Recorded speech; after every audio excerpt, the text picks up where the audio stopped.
Hello mga ka-friends! A day in my life as a chubby mommy na may 3 anak na babae. First day of school nga mga ka-friends. Dahil busy ang ka-friends nyo, yan lang ang mga kuha ko ng mga estudyante namin ngayon mga ka-friends. Hirap picturean talaga to si Bibi Macho. Paano ba naman hindi siya marunong tumingin sa camera? Pero ang mukha niya nakaharap mga ka-friends. Ito pala ang breakfast namin for today mga ka-friends. Meron kaming pansit lapad at spaghetti. Pero for benta yan mga ka-friends. At meron din pala kaming sinapot dyan. Breakfast for the first day of school. Shout out pala sa papa ko kay Javier Katanggi na siya ang nagluto ng masarap na almusal ng mga bata. Shout out pala sa mga bumili. Thank you! Ito na nga, busy na ang ka-friends nyo. Kasi magbubukas na tayo ng tindahan at magpunas tayo mga ka-friends. Punas dito, punas doon. Kasi first day of school at una rin na magbebenta ang ka-friends nyo. O diba, hindi na alam ang ginagawa. Kaya paglabas mo, pumasok din siya. Oh no ka-friends. Kukunin daw niya ang cellphone. Pero binalikan din naman. Ano daw? Sige na nga, samahan niyo ako mga ka-friends. Kung ano-ano na naman ang mga sinasabi ko.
Ready na nga tayo mga ka-friends. Naka-display na ang mga paninda ng ka-friends nyo. Oh no, yung sinapot natin ay kaunti na mga ka-friends. Tara mga ka-friends, bili na kayo.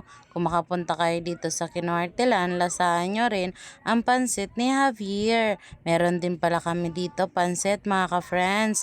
At luto yun ng papa ko.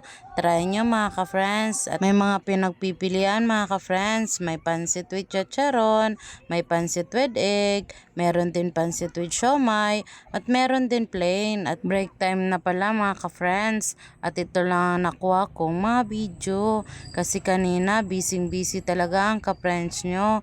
Ngayon naman kaunti na yung mga bumibili kaya nakapag-video na ako mga ka-friends. Shout out pala sa mga bumili. Maraming salamat. Balik kayo. Shout out po pala sa mga teacher ng KIS sa Kinuartelan Integrated School. school. Hello sa inyo! Nabubulol pa ako mga ka-friends, kabado 20 talaga yan. At shout out din kay Ate Casey, hello sa'yo!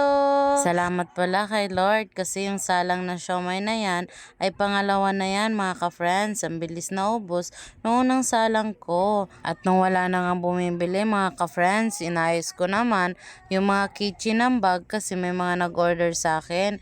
Salamat pala sa inyo dahil binibili nyo yung mga paninda ko. Kaya masyadong busy talaga ang ka-friends nyo. Buti na nga lang may time pa tayong mag-video. Sana wag kayong magsawa mga ka-friends. Patuloy nyong tangkilikin ang mga paninda namin. Lalo na sa Javier Catering. Maraming salamat!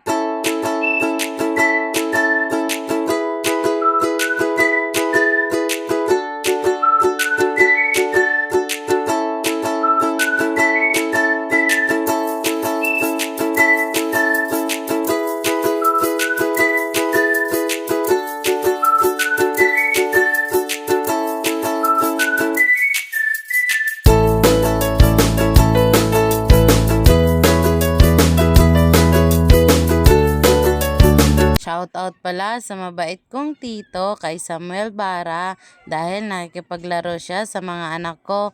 Hello sa'yo! Shoutout din kay May kasi kasama ko siyang nagtitinda ngayon.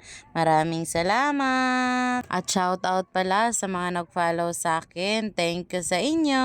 At i-flex natin mga ka-friends sa mga picture na naman na nakita ko sa gallery ko.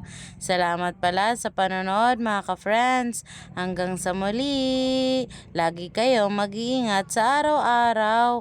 Burn out na naman mga ka-friends, pero food is life talaga. Sige Jaya, kain ka lang ng itlog at ikaw ay bibilog. Kain tayo mga ka-friends, ito pala yung dinner namin kagabi. Burn out kaya wala kaming ilaw kundi yung cellphone ko mga ka-friends. Pero pagkatapos namin kumain ay nagkailaw na din. Dito kasi sa amin mga ka-friends, lagi talagang nagbabran out. Uso na dito mga ka-friends yung solar. Sana kami din magka-solar na. Pag-iipunan natin yan mga ka-friends. Salamat pala sa panonood mga ka-friends. Salamat sa mga nag-follow. Hanggang sa muli. Bye-bye!